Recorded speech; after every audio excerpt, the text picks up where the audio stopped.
Yes, good evening. Good evening. This is Dr. Abhijeet, and welcome to yet another session of amino acid and protein metabolism. So, guys, we have started this exam mastery live classes since June 1, and we are discussing the most important topics for the upcoming university exam in August. And apart from that, we are discussing all the high yielding questions, no, all the potent questions that can be asked in the exam, right? So it is always no the topics which I'm discussing over here. It is always in the form of Q&A, the question and answer format, right?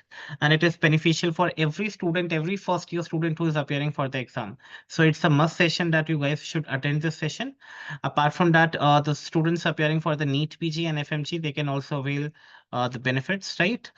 So guys, these are the questions that I will be covering up today in today's lecture. Apart from that, guys, remember the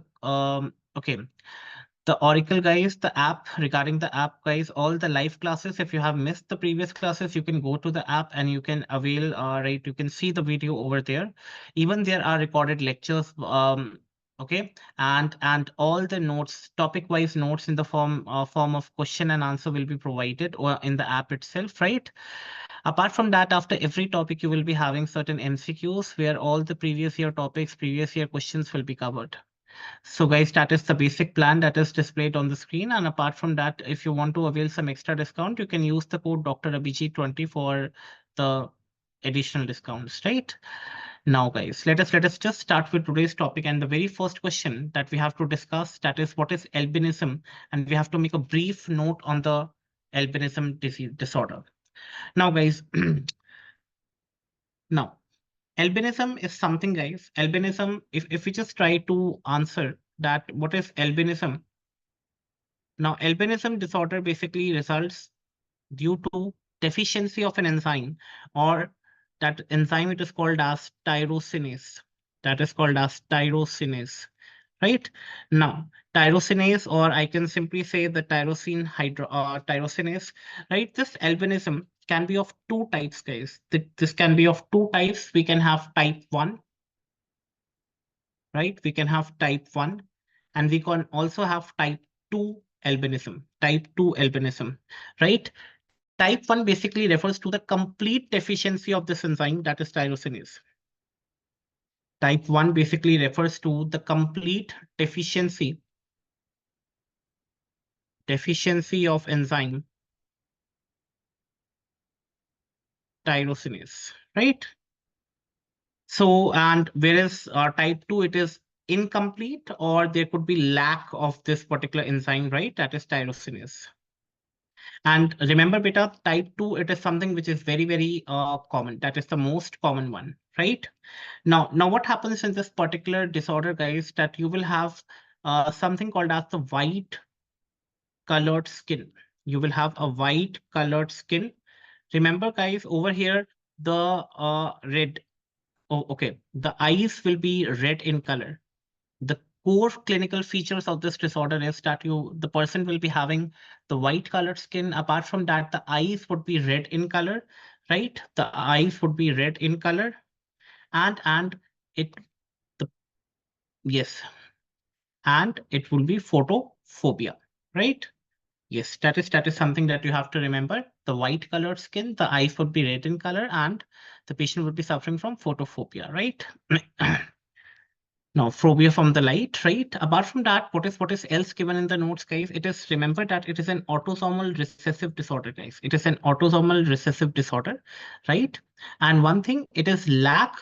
Lack means if there is incomplete deficiency of tyrosinase enzyme, that is type 2.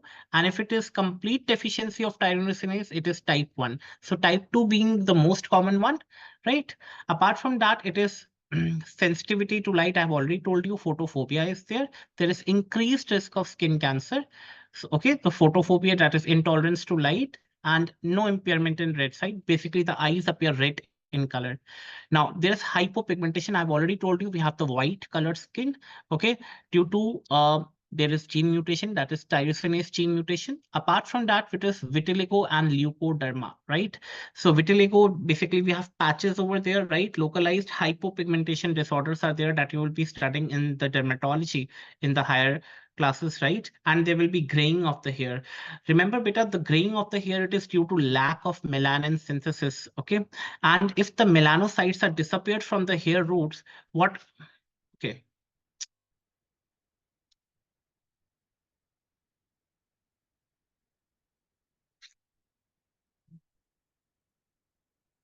Just a moment. Yes, if the melanocytes are basically disappeared from the hair roots, they can also result in this particular albinism, right? So that was regarding the albinism, guys. Coming on to the next question, what is Hartnupp's disease? Now, what is Hartnupp's disease, guys? Now, let us first try to discuss in our own way what is the Hartnupp's disease, and then we'll come on to what is written in the Auricle notes, right? So let us just try to yeah, start the Hartnupp's disease. Yes, the Hartnupp's disease. Now, guys, remember in the Hartnupp's disease, guys, there is defect in, remember, there is defect in absorption of tryptophan. We have already discussed what is tryptophan yesterday, right? So there is defect in absorption of tryptophan, right? And other neutral amino acids, from two places, guys, either from the intestine, or it can be the renal tubules. It can be the renal tubules. So there is defect in the absorption of tryptophan and other neutral amino acids, basically from the intestine and the renal tubules.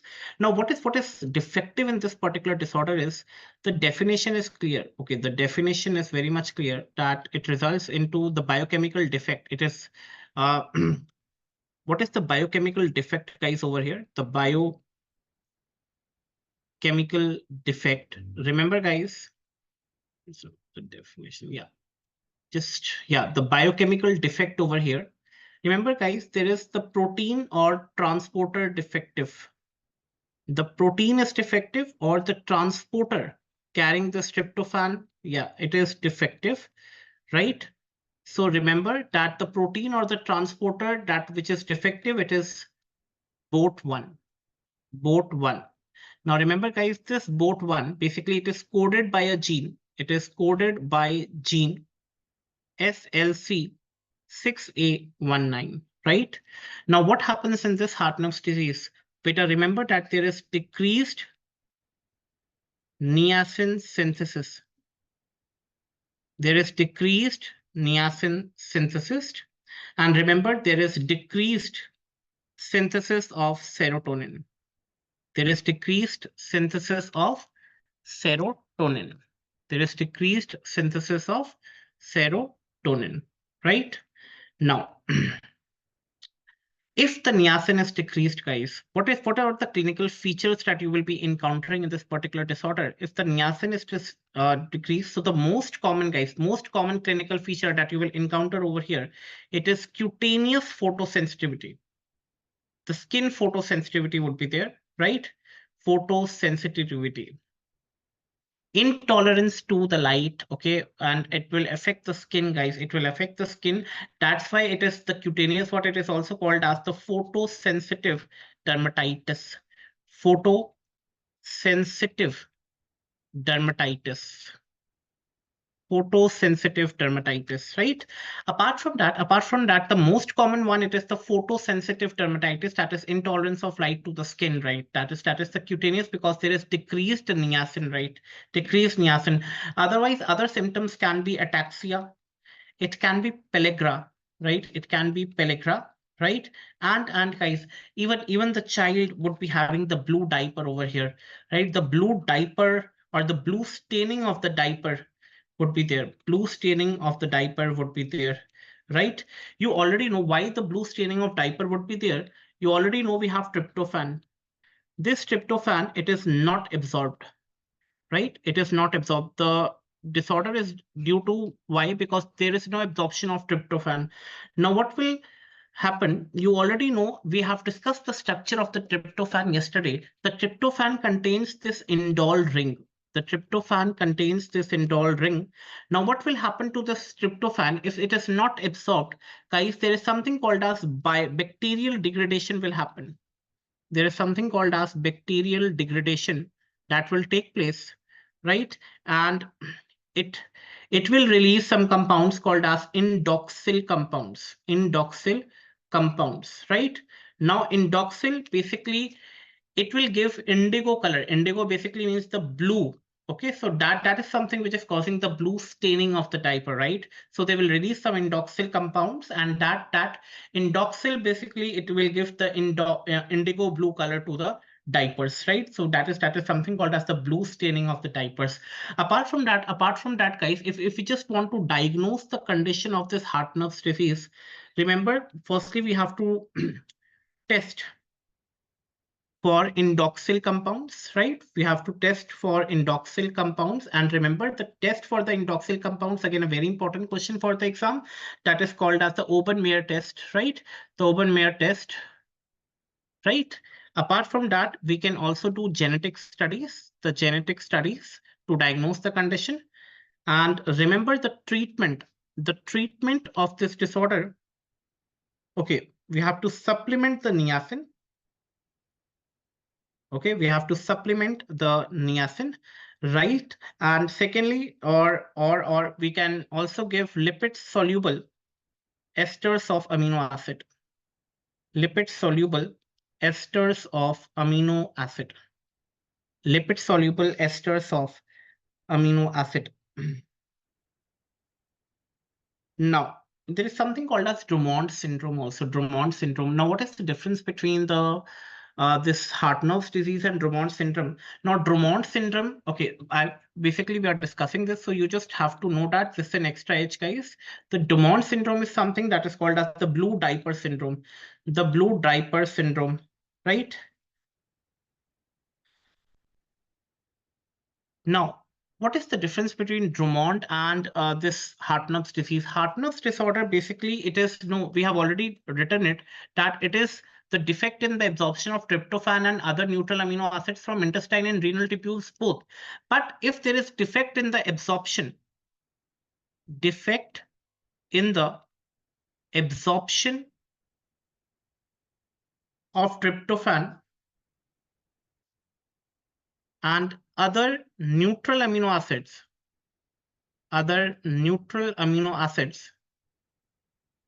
from intestine alone. That is something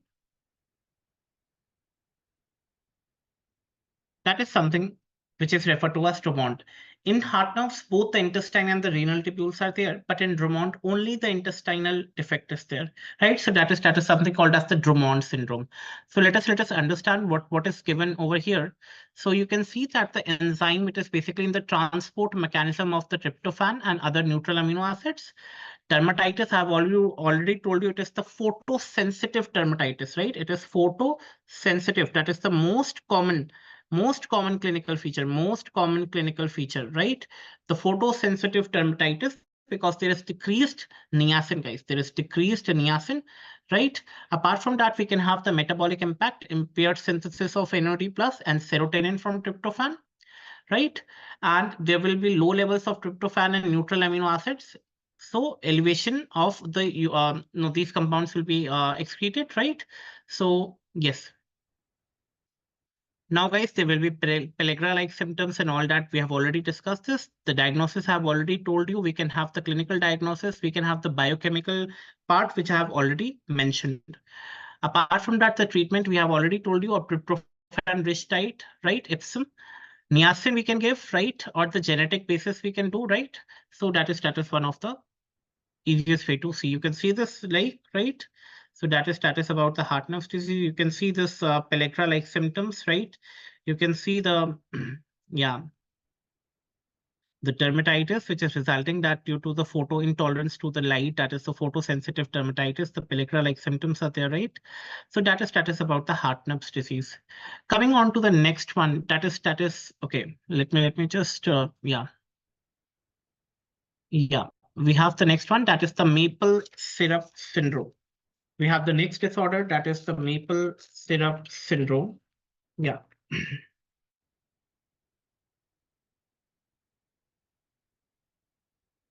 Now, maple syrup syndrome. Basically, now let us first understand in our own language. Then we'll come to what is written in the notes. So there is something called as maple syrup urine disease, MSUD. It is called as the maple syrup urine disease. Now remember, guys, this maple syrup urine disease, basically it actually is an autosomal recessive disorder. It is an autosomal recessive disorder. Autosomal recessive disorder, right? And remember, guys, that it presents in a very early age. It presents in a very early age. It presents in a very early age.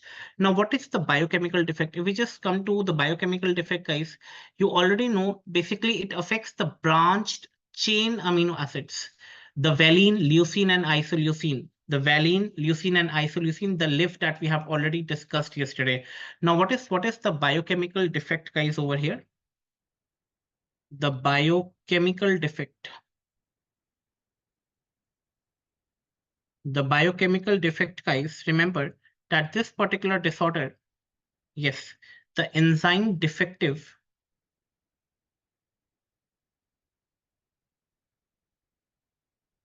is BCKD. Now, BCKD is nothing but the branched chain keto acid dehydrogenase. The branched chain keto acid dehydrogenase.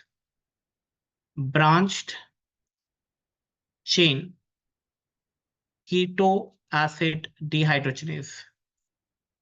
Right?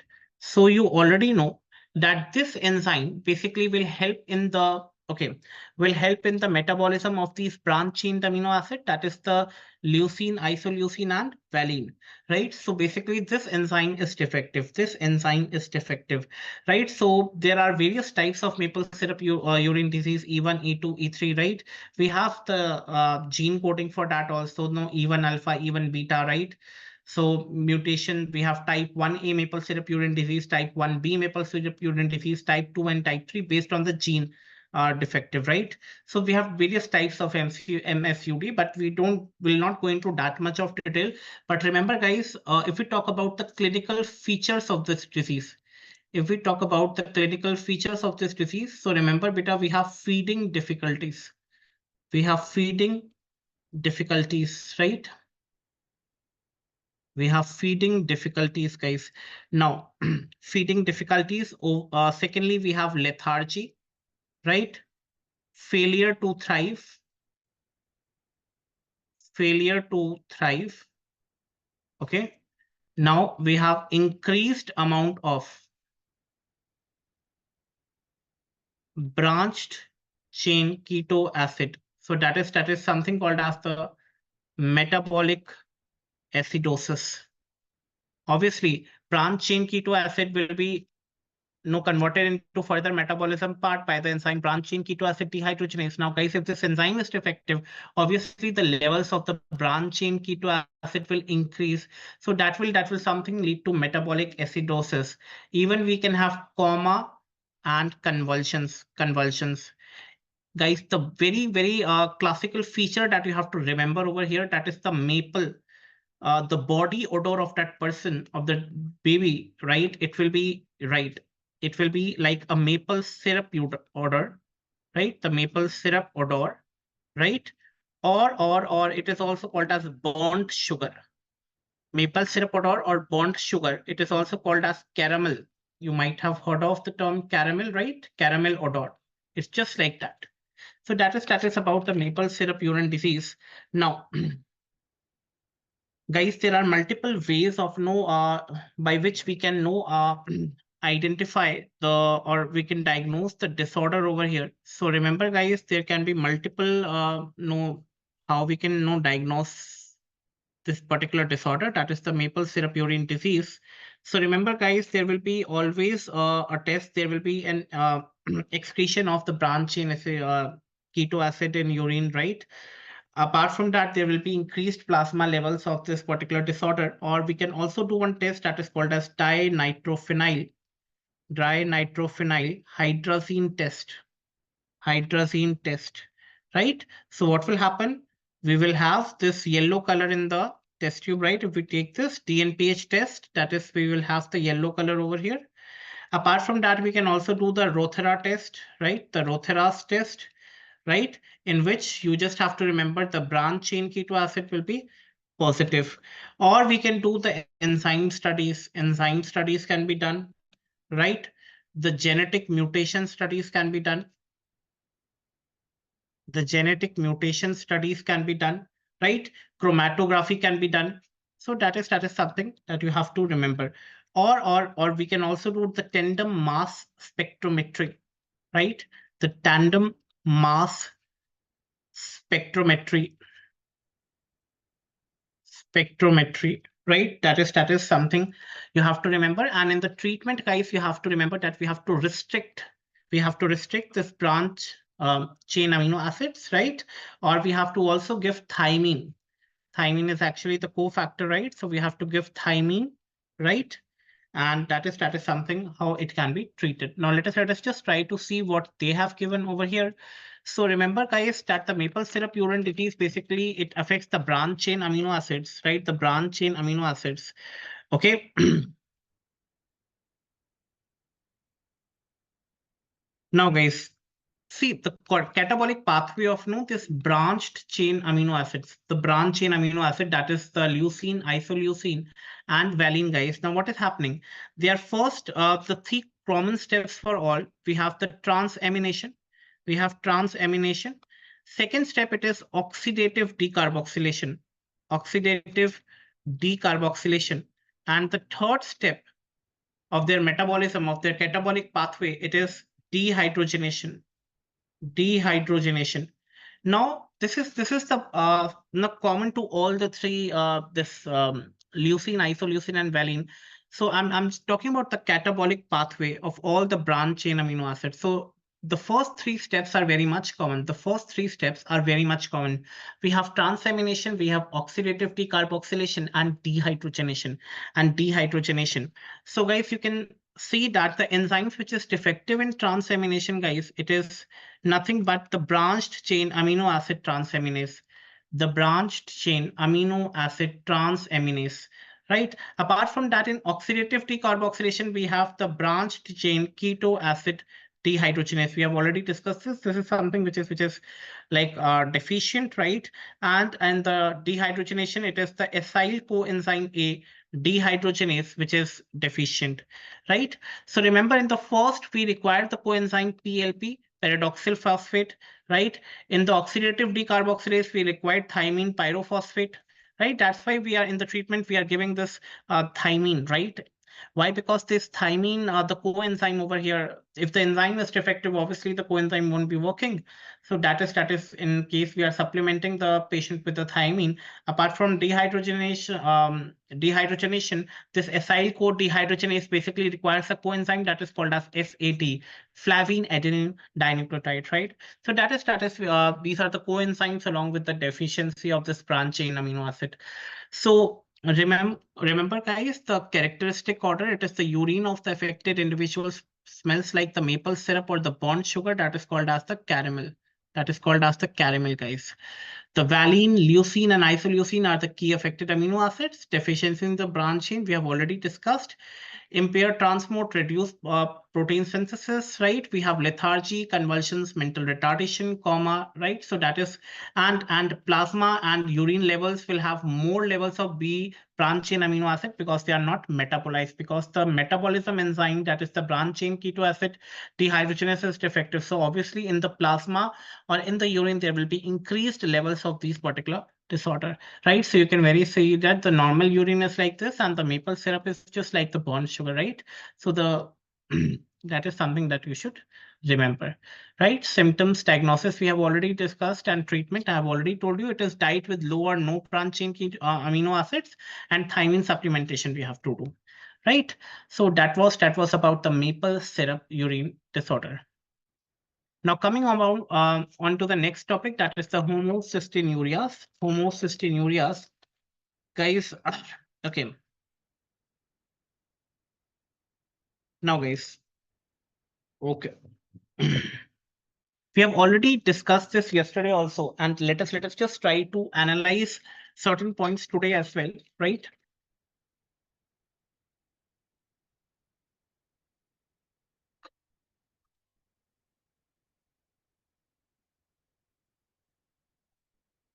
Now, homocystinuria, guys. Now, we have already discussed this yesterday also. So let us just try to okay. Let us just try to analyze over here. What is the basic defect, guys, over here? Now, remember, guys, in a case they will be always giving that a 4-year old girl, basically it came to pediatric OPD. Okay, the child specialist, that is the pediatric OPD, with complaints of decreased vision, poor scholastic performance, right? She's not good in studies, right? On examination, we have ectopia lentis. Ectopia lentis basically means the downward displacement of the lens of the eyes, right? With multiple skeletal deformities. Multiple skeletal deformities. Okay, and remember there is a test which is done that is called as the cyanide nitroprusside test, which is positive. The cyanide nitroprusside test, which is positive. Now, that is the case of homocystinuria. Homocystinuria. Homocystinuria can be broadly classified it as the classical and the non-classical homocystinuria, right? The classical and the non-classical homocystinuria. Okay. So remember, guys, whenever we say the classical, basically there is increased level of cysteine. And sorry, in the classical, we have decreased level of cysteine and we have increased methionine. And in the non-classical one, we have increased levels of cysteine and decreased methionine. Now, if I just want to classify, guys, the classical one, okay, let us just try to classify it also.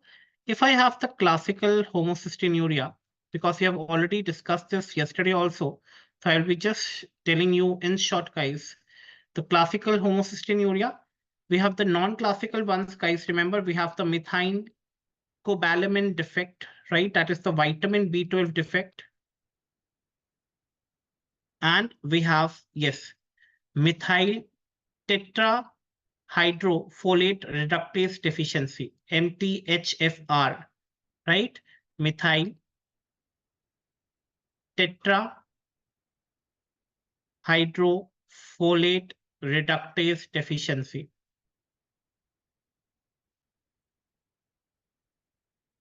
Reductase deficiency, guys, right? Now, what will happen? What will happen? Homocystinuria, it is like present, right? If there is vitamin B12 deficiency, methyl tetrahydrofolate reductase deficiency, or in the classical, no. Methionine level. Remember, guys, the methionine levels in the blood. Okay, the methionine levels in the blood. Remember, in the classical homocystinuria, it is increased. And in the non-classical one, where there is B12 and methyl tetrahydrofolate deficiency, it is not increased. It is not increased.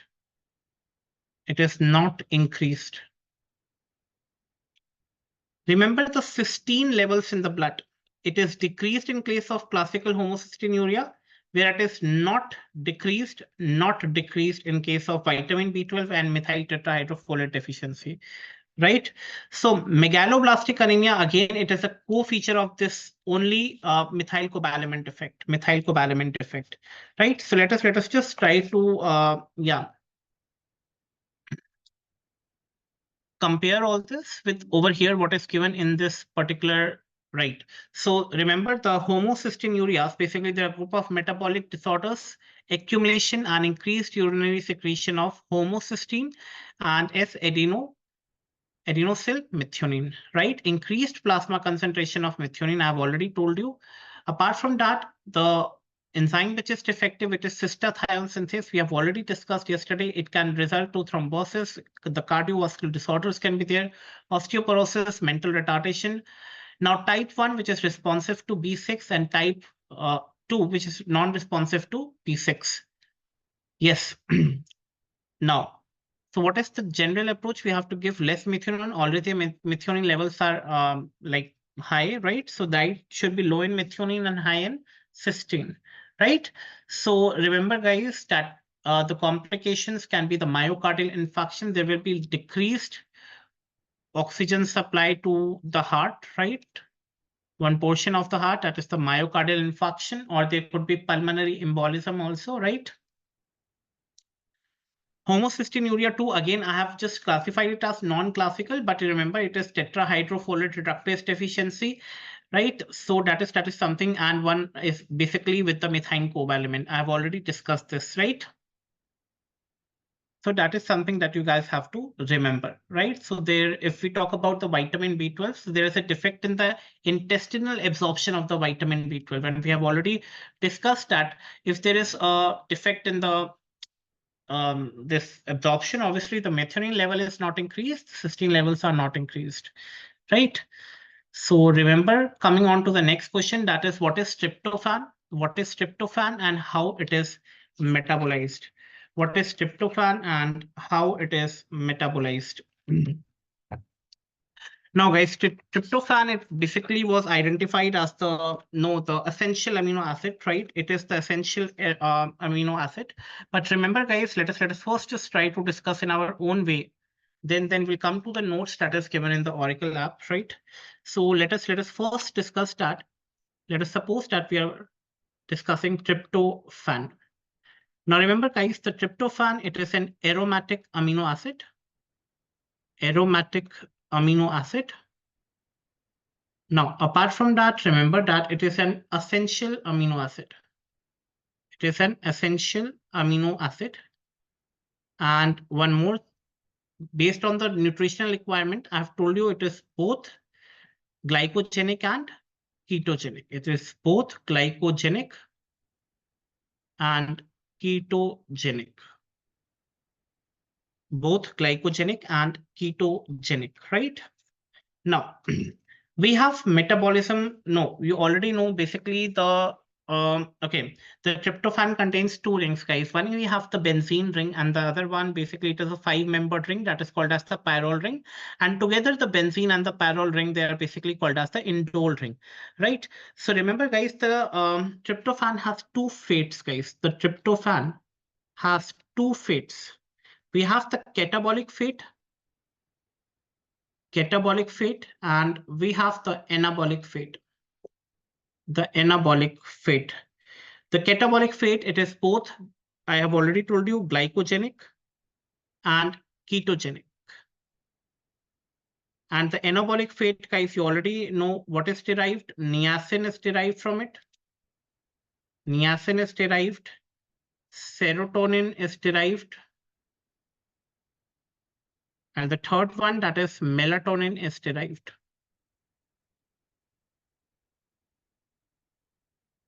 Melatonin is derived, right? So let us just in short discuss about the catabolic pathway, how it is glycogenic and ketogenic in nature, how it is glycogenic and ketogenic in nature, guys. Let me see if they have given. Yeah. Okay.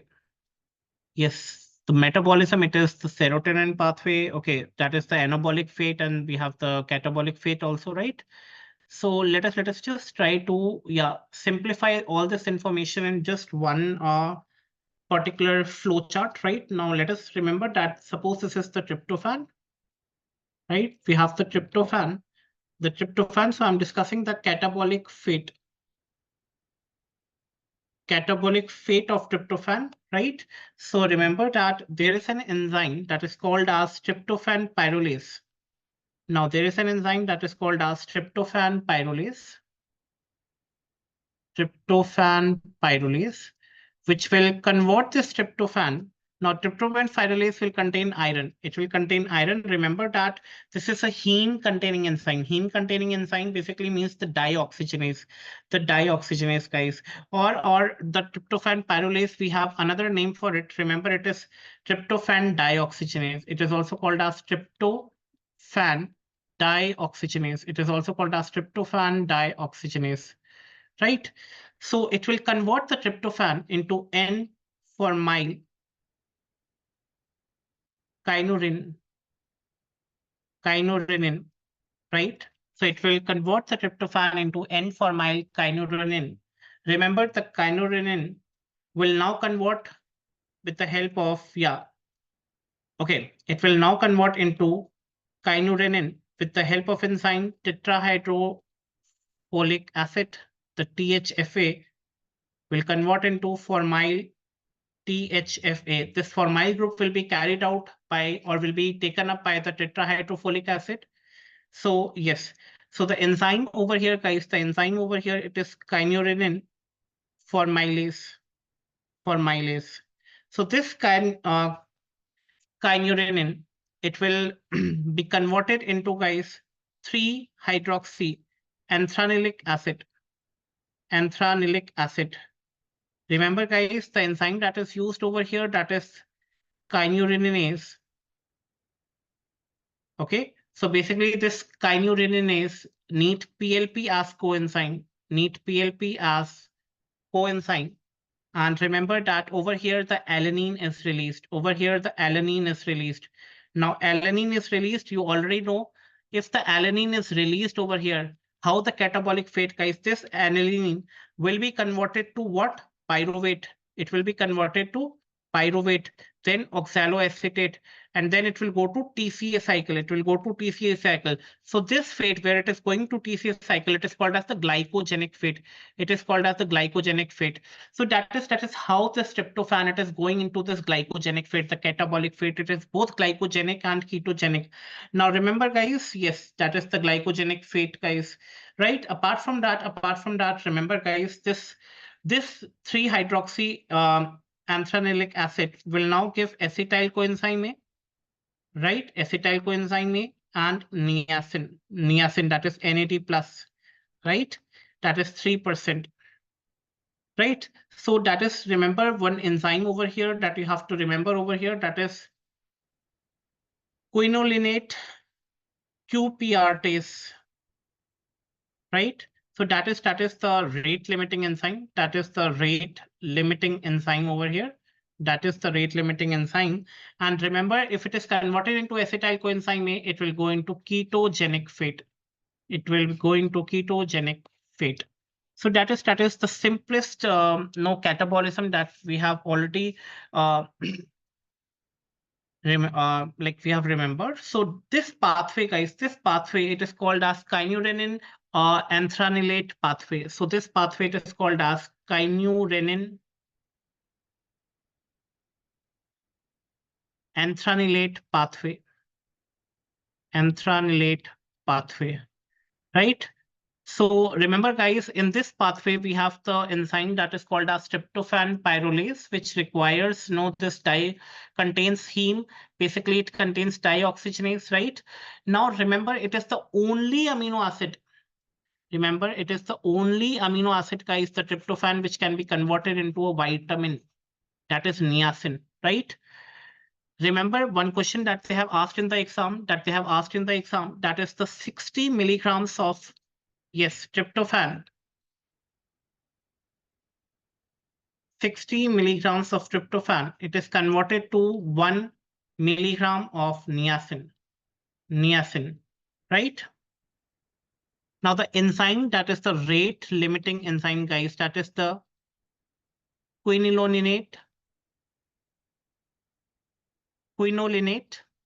yes, phosphoribosyl transferase. So that is something that you guys have to remember. It is QPRTase, right? So it is the rate limiting enzyme of niacin synthesis. Obviously, we are synthesizing niacin. It is the rate limiting enzyme of niacin synthesis. And the kynurenase basically requires PLP. If there is PLP deficiency, vitamin B6 deficiency, guys, what it will lead to? There will be decreased synthesis of niacin. There will be decreased synthesis of niacin. So it will have pellagra-like symptoms. It will have the pellagra-like symptoms, guys. It will have the pellagra-like symptoms, right? So that is something you have to remember, that the 60 milligram of tryptophan will be converted into 1 milligram of niacin, and the rate limiting enzyme, it is quinolinate phosphoribosyl transferase, that is the QPRTase enzyme. Okay, and guys, you already know that if let us just try to look over here, that in the metabolism part, I've already told you that this requires PLP, right? It requires PLP, the enzyme kynurenase basically requires PLP as a coenzyme. If there is a deficiency of vitamin B6 of pyridoxal phosphate, obviously niacin wouldn't be formed, right? If this enzyme is the coenzyme is not there, obviously the enzyme will not work, and all the further steps will be not taking place. So what will happen if there is vitamin, the niacin deficiency would be there? What will happen to the patient? The patient will be presented with pellagra-like symptoms, right? So that is something that you have to note down, right? So yes. So I have already told you that the catabolic phase, it is both ketogenic. Basically, it is the tryptophan, it is converting into acetyl coenzyme A, right? And it is also releasing alanine, guys. It is also releasing alanine. It is basically glycogenic. Now, this alanine will go and it will be converted into pyruvate to oxaloacetate. It will enter into TCA cycle. So that fate, it is glycogenic. It will be, yeah, the glycogenic phase and the ketogenic phase. So this particular amino acid is both glycogenic and ketogenic, right? So that is something you guys have to remember over here, right? So anabolic phase, we already know we have the niacin synthesis, the serotonin, guys, right? And apart from that, we have one more, that is the melatonin, right? So yes, let us just try to read what is given in the notes, guys, right? So we have already discussed the tryptophan. Uh, okay, the yes, the kynurenine anthranilate pathway, we have already discussed this. Apart from that, we have discussed now the anabolic pathway side. Basically, we have the niacin, the serotonin, and the metabolic synthesis also. So we have the catabolic path and the anabolic path as well, right? So basically, just remember, guys, that this is something which is taking place in the liver, right? And there is oxidation of tryptophan, and there is release of or synthesis of NAD and NAD plus, right? Now, the enzymes we have already discussed in details, guys. That is something which is mentioned over here, the ones which we already discussed, right? So let us just try to come on to the next question, guys. That is, what is hyperammonemia and what are its different types? Now, guys, what is the normal blood level of ammonia? Normal blood level or the normal blood ammonia concentration, it is 10 to 20, yeah, the micrograms per deciliter, right? 10 to 20. Yes. Hyperammonemia, basically emia means blood, guys. So there, and hyper means increase in the levels of ammonia. It is levels beyond the normal range. More than 20, it will be that will be referred to as hyperammonemia, right? So let us just discuss. We have different types of hyperammonemia. Congenital, acquired. Now, congenital, basically it is due to urea cycle disorders. We have already discussed the urea cycle, guys, yesterday. You guys already know, guys, from the stomach, basically what is released, the amino acids, right? The amino acids basically undergo transamination, and what is released, the ammonium ions, right? The ammonium ions will be now going into the liver, and this ammonium ions, right, will be entering into which cycle? Urea cycle, right? So, and what will be the outcome of the urea cycle? That is urea, which will be excreted via urine. Now, let us suppose that if there is any enzyme deficiency in the urea cycle, what will happen? This ammonia wouldn't be able to metabolize or wouldn't be able to convert into urea. So what will happen, guys? There will be result in, okay, the ammonia, the NH3 won't be able to further metabolize, and what will happen to the levels of the ammonia in the blood? It will automatically increase. Apart from that, since it is present at since birth, it is known as the congenital. It's present since birth, right? Right. So that is the urea cycle we have already discussed yesterday. Yes, in the yesterday session we have discussed the urea cycle in detail. I have drawn for you guys. So in case you have missed the previous lecture, you can just move on to the recorded ones on the app. Coming on to the next one, that is the acquired hyperammonemia. Now, remember, guys, since the urea cycle is taking place in the liver only, we have severe liver diseases that reduce NH3 detoxification to urea. Apart from that, now what are those diseases, guys? The viral hepatitis, okay? The alcohol-induced hepatotoxins. These can actually disturb this NH3 detoxification or the ammonia detoxification, which can automatically no result in the increased levels of NH3 in the blood. Okay, so the urea levels will be decreased, right? Automatically, if the NH3 is not metabolized, so NH3 will always be no try to increase in the blood, and that's something which you can see. Now, if there is ammonia, guys, already we have told you that yes, ammonia, if it is more, it can lead to cerebral edema as well. It can lead to cerebral edema. It is very much fatal, guys, right? So remember the other symptoms that can result from this hyperammonemia. It is tremors, right? The slurred speech, the blurred vision, the vomiting, disorientation, lethargy, coma, and death. Okay, the cerebral edema, which we discussed, right? That can also result from this. So that is regarding the hyperammonemia. Coming on to the next question, guys, that what is the glycine? And yes, now, guys, glycine, it is the simplest amino acid, guys, right? The glycine, we already know it is the simplest amino acid. Glycine, it is the simplest amino acid. It is non-essential, optically inactive, and glycogenic amino acid, right? So remember that glycine, okay, this is a fact-based question, guys. You just have to remember the glycine in proteins. Basically, remember the collagen. Collagen is a protein, and remember the collagen has a high glycine content, about 30%. Right. Apart from that, the synthesis of the glycine, basically it is from the serine by serine hydroxymethyl transferase, okay, with tetrahydrofolate dependence, right? Even threonine aldolase can also contribute to the glycine synthesis. Okay. And apart from that, you just have to remember the degradation of the glycine. So degradation of the glycine can be done by the oxidative deamination by glycine synthesis, which releases NH4 plus deamination. I've already told you it releases the toxic NH2 group, right?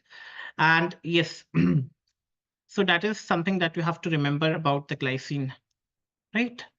So yes, remember that beta, the glycine basically participates in the heme synthesis, purine synthesis, creatinine, serine, and glucose, right?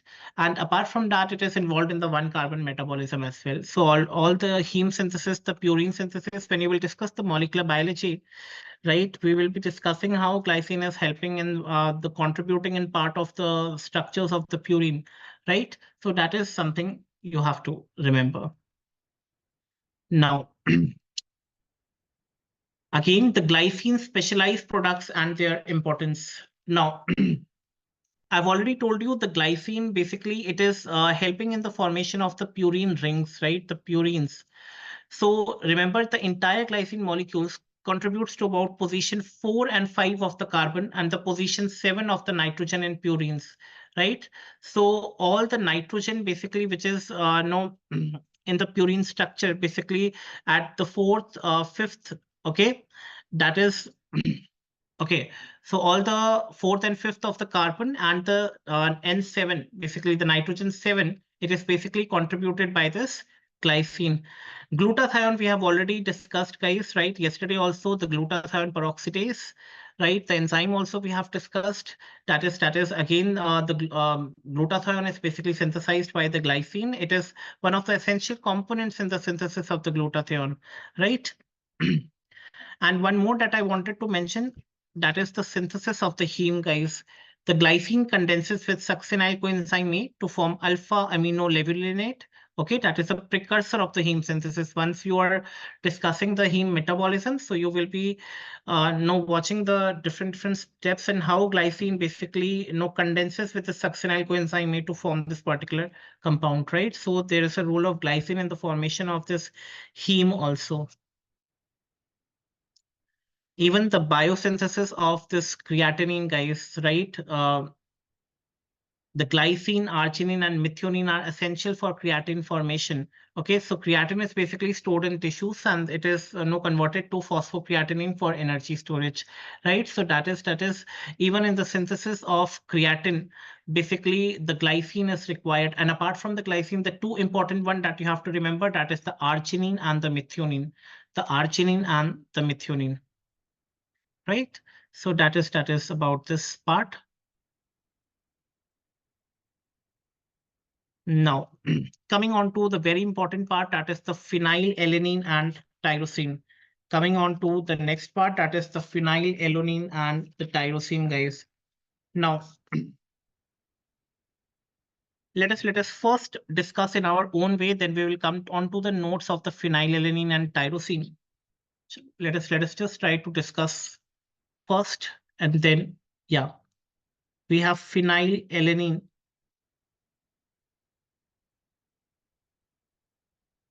Okay, now when we say phenylalanine, guys, you already know we have an alanine group.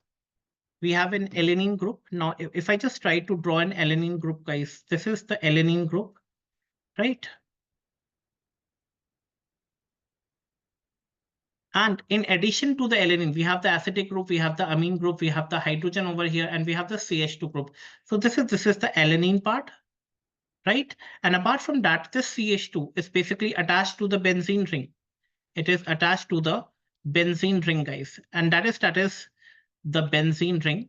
And you obviously know whenever a benzene ring it is combining with the alanine, this results in the structure of phenylalanine, right?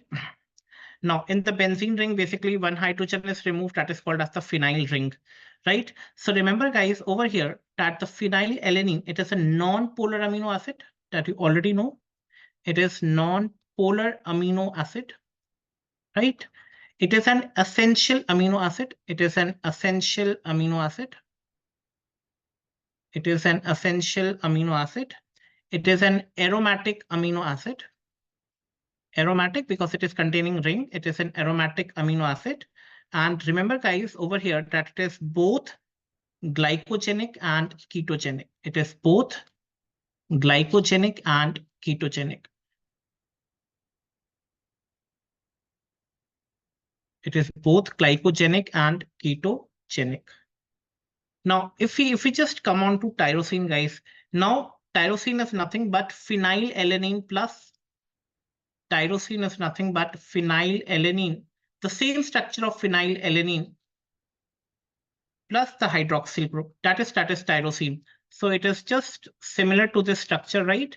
It is just similar to this structure. We have the same structure of phenylalanine, but an OH group is attached to this benzene ring. Okay, the special phenol ring is there. Phenol ring is there, the benzene with an OH group. Now, tyrosine, guys, you also know it is a non-polar amino acid, guys. Right? Remember, it is a non-polar amino acid, non-polar aromatic amino acid, right? Non-polar aromatic amino acid. Apart from that, it is non-essential. It is non-essential amino acid. And also it is both glycogenic and ketogenic. Both glycogenic and ketogenic. Both glycogenic and ketogenic. Now, what is the concept of, let us now discuss. We already know that what is phenylalanine, what is this tyrosine, right? Now let us discuss what is the concept of phenylalanine and tyrosine metabolism.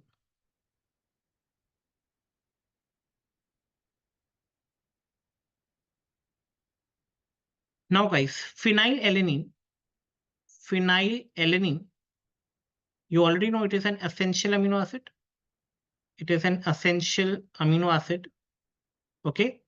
If one OH group is added to phenylalanine, it will convert into tyrosine. It will convert into tyrosine.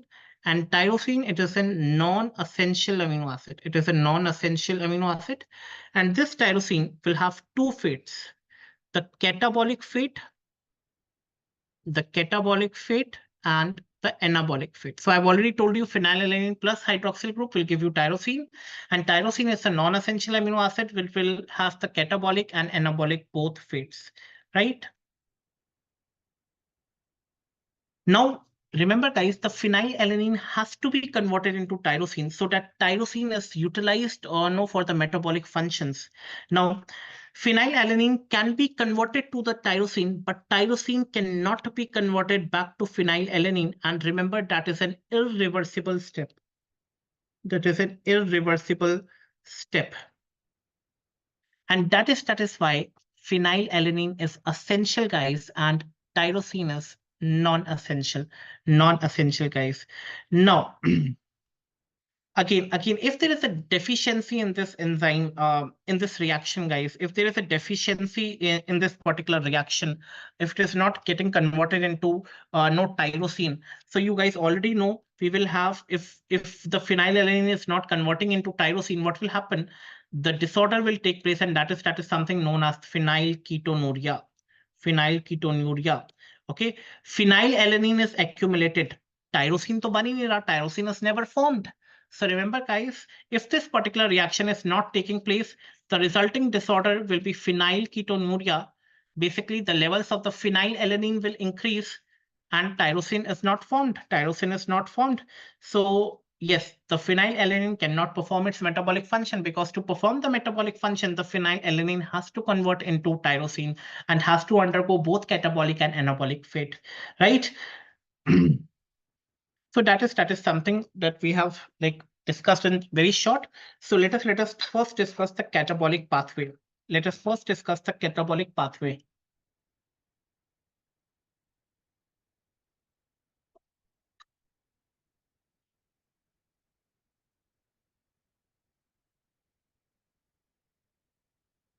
So let us just pen down the reactions.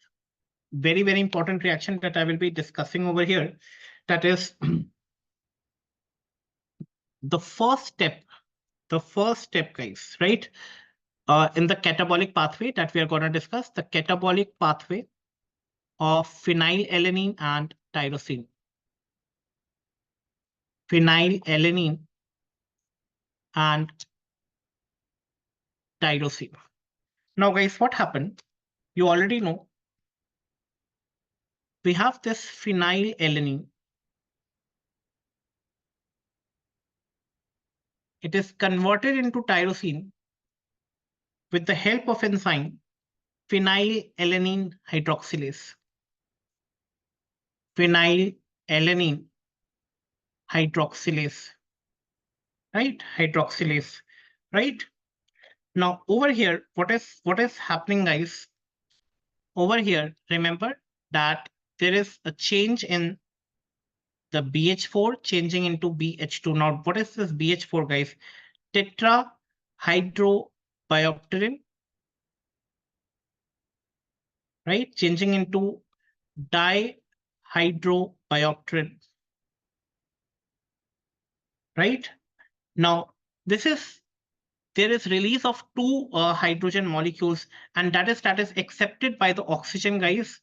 That is accepted by the oxygen. From BH4 to BH2, there is release of two hydrogen molecules that is accepted by the oxygen to form this water. This water, right? So that is something you guys have to remember over here.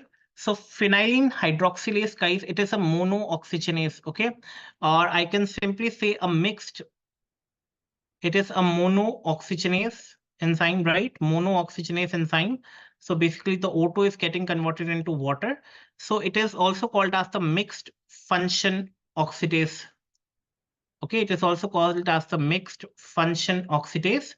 Now, when I say oxidase, guys, you have already read it in the enzymes fall part that it comes under class 1, guys. It comes under class 1 oxidoreductases.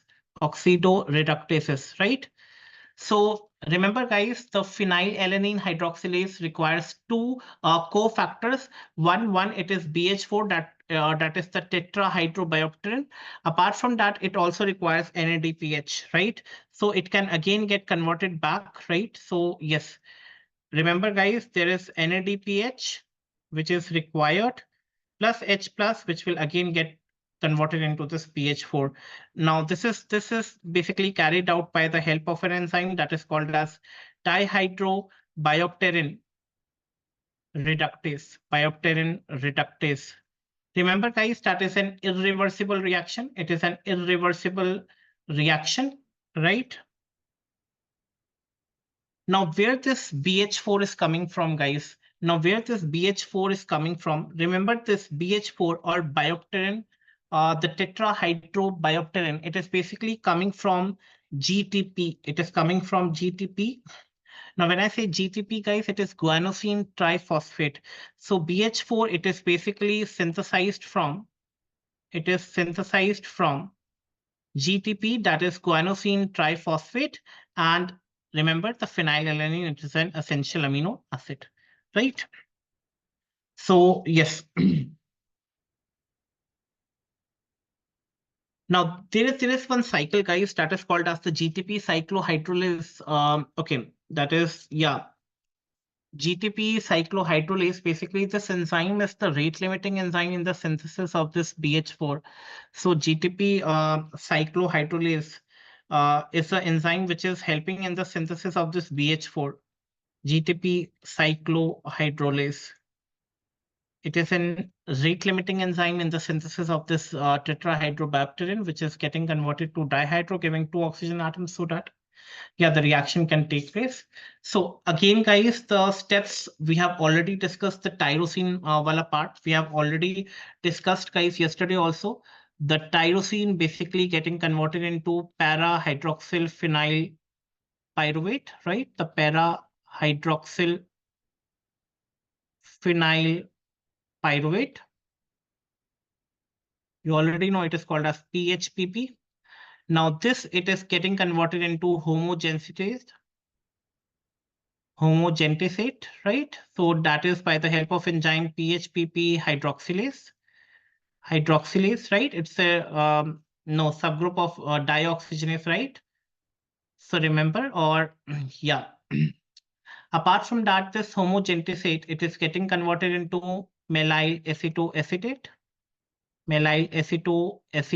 right? With the help of an enzyme that is called as homogentisate oxidase. This is again comes under the dioxygenases.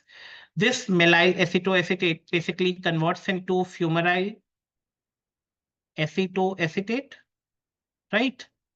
Again, the enzyme over here, it is melyl acetoacetate cis trans isomerase, right? So that comes under isomerase. The fumaryl acetoacetate basically gets converted into fumarate and acetoacetate. And acetoacetate, you already know it is ketogenic. The ketone bodies, it is ketogenic, and fumarate, it is entering into TCA cycle. It is entering into TCA cycle, so that is glycogenic. That is glycogenic or glucogenic, right? Okay, glycogenic. So that's why it has both the fates, right? The glucogenic also and the ketogenic also, right? So if I ask you what are the end products of the phenylalanine tyrosine catabolism, it is fumarate and acetoacetate. Very, very important. The two one mark question that can be asked in the exam. What are the end products of the phenylalanine tyrosine this catabolism? It is fumarate and acetoacetate. Now, apart from that, that was the catabolism wala part. This is something which is the catabolism. Catabolism means the glycogenic fate and the ketogenic fate. Now, coming on to the next, that is the anabolic fate, guys. What is the anabolic fate of this? Anabolic fate. Remember, it is utilized in the synthesis of catecholamines and melanin, guys. Catecholamines and melanins, right? The products will be Apart from that, guys, there could be one more thing that is called as the thyroid hormones. Thyroid hormones, right? So, what are the anabolic fates of phenylalanine and tyrosine? Phenylalanine and tyrosine. So they will be forming the catecholamines, the melanin, and the thyroid hormones. Now, when I say catecholamines, guys, you already know I'm talking about the dopamine, right? The dopamine, the norepinephrine, the norepinephrine, okay, the norepinephrine,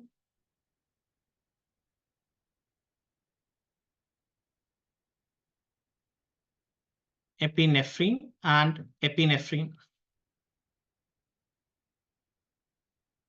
right? So remember, guys, where this catecholamines are formed. Remember, there is a site that is called as the chromaffin cells, right? These chromaffin cells, they are located in the adrenal glands, right? And which part of the adrenal? That is the adrenal medulla. Adrenal medulla, guys, right? So basically, adrenal medulla is the one which is secreting 80% of this epinephrine.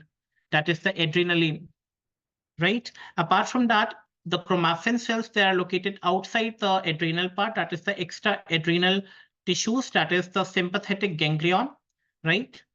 The sympathetic ganglions, which are innervated by the sympathetic nerves, and they will be releasing something that is called as the norepinephrine. Norepinephrine, right? Norepinephrine. So there is again one pathway, guys, that you have to remember. The tyrosine, getting converted into this. No, the tyrosine getting converted into that is. I don't think you guys have to remember that dihydroxyphenylalanine, the dopa converting into dopamine, right? The dopamine converting into norepinephrine converting into epinephrine. Epinephrine is something which is having a methyl group, right? It is having a methyl group. Non-epinephrine is something which doesn't have any methyl group, right?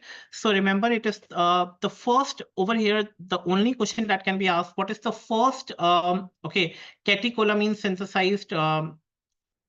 That is again this dopamine, right? Then it is the norepinephrine, and then it is epinephrine. That is something you have to remember. Apart from that, guys, remember we have melanin, right? The melanin synthesis. So remember the melanin. The melanosomes are present in the melanocytes. Melanosomes are present in melanocytes, right? Melanocytes. Now, what are the functions of these melanosomes? Basically, they give pigmentation to skin and hair. So they give pigmentation to skin and hair, guys, right? So remember the tyrosine getting converted to dopa. Now this dopa getting converted into dopa equinone, okay? Dopa equinone, and this dopa-equinone spontaneously gives two things: eumelanin, eumelanin, and pheomelanin. Pheomelanin. So these are actually the melanin only which is given by this.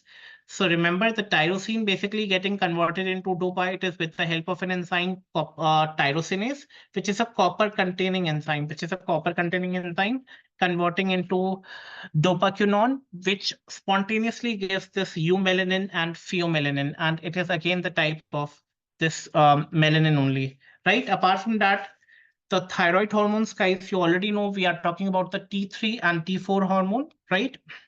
Now you already know, guys, that there is thyroglobulin, which is present in the thyroid gland, which is made up of 115 tyrosine residues, right? Which is iodized, right?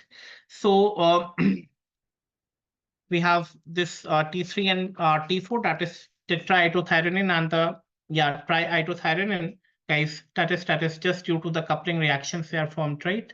So that is about the yes, that is about this phenylalanine and tyrosine metabolism, guys. So just you can go through the ones which is written in the notes also, right? The metabolism of phenylalanine and tyrosine, the glucogenic and ketogenic, I have already shown you with the help of all the reactions, guys, right?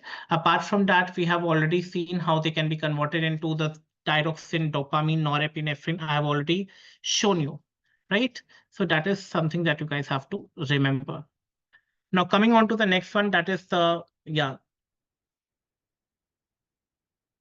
catecholamines biosynthesis. Now remember guys, the tyrosine, it is the precursor of catecholamines. I have already discussed this: dopamine, norepinephrine, and epinephrine, right? So we have already discussed all the reactions over here in the previous slide, right? We have already discussed the dopa converting into dopamine, then norepinephrine, then epinephrine. Epinephrine is something which will be having the methyl group, whereas the norepinephrine is not having that methyl group, right? So that is what is written over here, right? So yes, you can see the dopa decarboxylation gives dopamine, further hydrolysis to give norepinephrine, and norepinephrine will give epinephrine. Yes, I've already told you the adrenal medulla basically produces 80% of this. Yeah, the nor. Okay, not exactly. Okay, guys, adrenal medulla basically produces 80% of the epinephrine wala part, right? It produces 80% of the epinephrine and norepinephrine. So 80% it is the epinephrine, right? And the remaining one, it is the norepinephrine. So yeah, apart from that, the dopamine is synthesized in the substantia nigra also in the brains, right?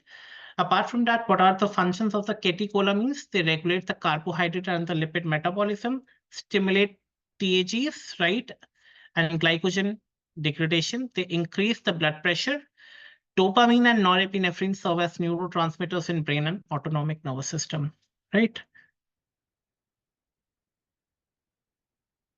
Now, guys, coming on to phenylketonuria, I have already discussed this yesterday also, but let us just try to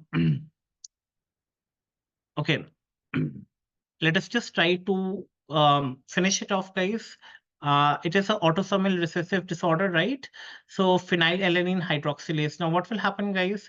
The hydroxylase is the deficient enzyme. What are the symptoms, guys? The person will be suffering from the mental retardation that is now called as the intellectual disability, guys. The intellectual disability. Okay, the intellectual disability would be there. Failure to talk, walk, okay, failure of growth, seizures, tremors, hypopigmentation. Obviously, guys, if the tyrosine will not be formed, the melanin will not be there. There will be hypopigmentation, right? So there will be seizures like activity, the neurotransmitters, they will not contribute to any neurotransmitter. So all these will be, see, phenylalanine will not be able to convert into this tyrosine, obviously, because the phenylalanine hydroxylase is deficient. So phenylalanine will not be able to convert into tyrosine. Tyrosine will not be able to metabolize further into no melanin. It will not be able to produce the thyroid or hormones. It will not be able to produce the epinephrine, norepinephrine, right? So obviously there will be seizures, there will be hypopigmentation if melanin is not there. So the enzyme deficient over here, it is phenylalanine hydroxylase. It is phenylalanine hydroxylase, right? This enzyme is deficient, right?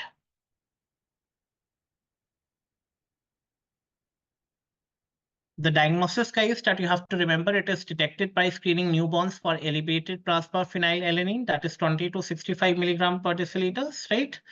Apart from that, what is the maintenance, guys? We have to the treatment, guys. We have to maintain the normal plasma phenylalanine levels by reducing the food intake which contains phenylalanine, right?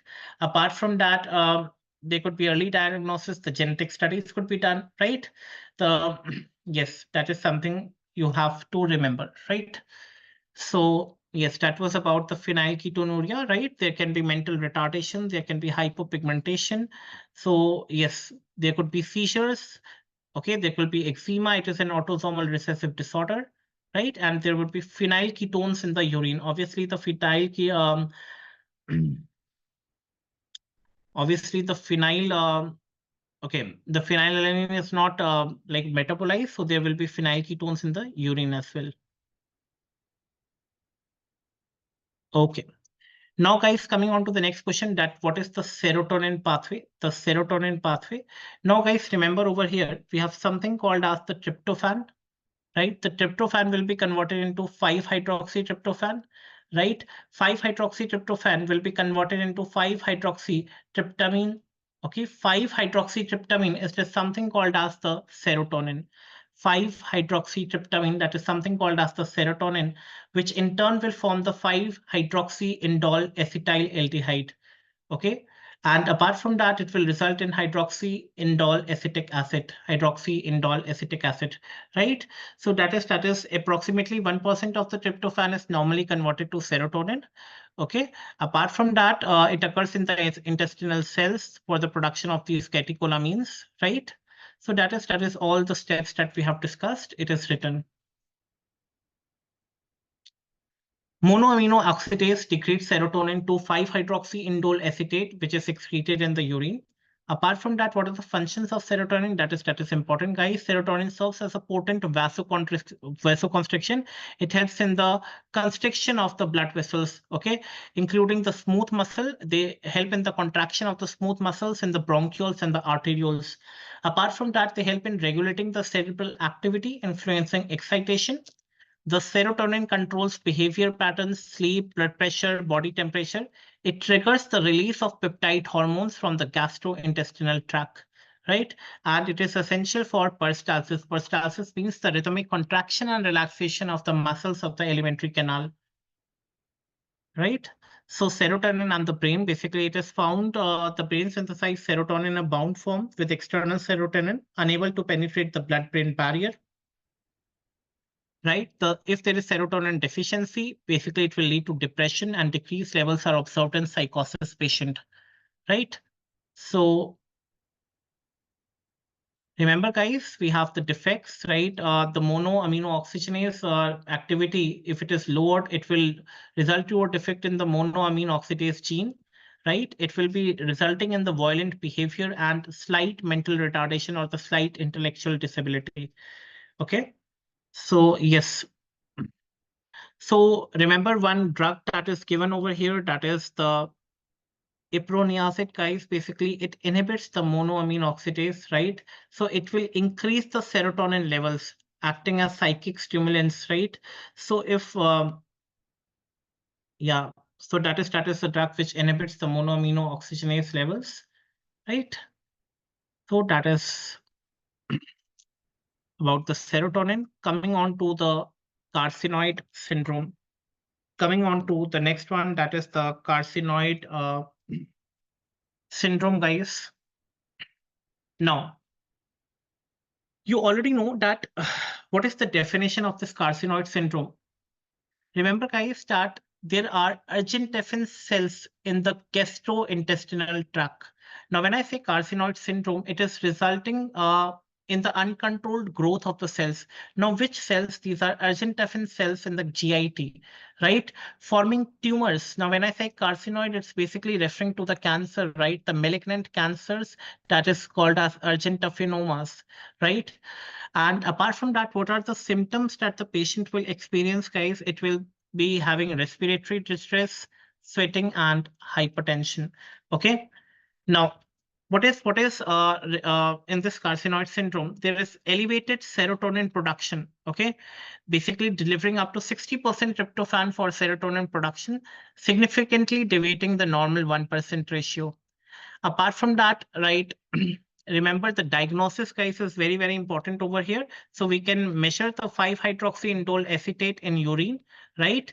So with the levels elevated up to 500 mg per day against the normal. See, the normal values are less than 5 mg per day. If it is excreted more than this 500 mg or up to 500 mg, so it is the confirmed diagnosis that it is the carcinoid syndrome. Okay, so that is something you have to remember. Um, even when you are collecting the sample for this, so you should remember during the urine collection, the patient should avoid certain foods, right? These bananas or tomatoes. Basically, you already know these tomatoes and bananas can increase the 5-hydroxy this indole acetate levels in the urine, right? So that is something that you have to remember, guys. So that you can see, this is the carcinoid syndrome. The features which you can see, we have the thickening of the valves, the tricuspid valves, the pulmonic valves, and we have endocardial, the heart endocardium basically gets thick, get fibrosed, guys, right? We have increase in the size of the liver, right? Apart from that, the gastrointestinal systems, obviously there will be diarrhea, there will be cramps, nausea, vomiting. Okay, there will be apparent cyanosis, decrease in the blood flow, okay, resulting in the bluish discoloration of the skin. Apart from that, we have the respiratory symptoms such as cough, wheezing, and dyspnea. Okay, so that is something, the features of this carcinoid syndrome, the clinical features. Now coming on to the last one, I think this is the melatonin, right? The melatonin we have already discussed, right? The melatonin, it is the pineal gland, right, which is the primary site for the melatonin synthesis. So remember, it is the serotonin from which, no, you already know the tryptophan. From the tryptophan, basically serotonin is derived, and that is something resulting in the synthesis of this melatonin synthesis, right? Melatonin basically synthesis the tryptophan fan. It is forming the serotonin. The serotonin is acted by the serotonin N acetylase, serotonin acetylase. It undergoes methylation. The serotonin will undergo methylation, okay, and it will form S-adenosyl methionine, right? It will be resulting in the formation of S-adenosyl methionine, which will again result in the production of this melatonin, right? Or the N-acetyl 5-methoxyserotonin. So this melatonin is basically synthesized in this way from tryptophan to serotonin and from serotonin to melatonin, right? Basically, the control mechanism, remember that the light controls the synthesis and secretion of this melatonin. Apart from that, remember the functions of melatonin, guys. It is involved in the circadian rhythms, right? Influencing the sleep and the wake process. Inhibits the production of melanocyte stimulating hormone and the adrenocorticotropic hormone. Exhibits inhibitory effects on ovarian functions, right? Apart from that, it functions as a neurotransmitter in the nervous system.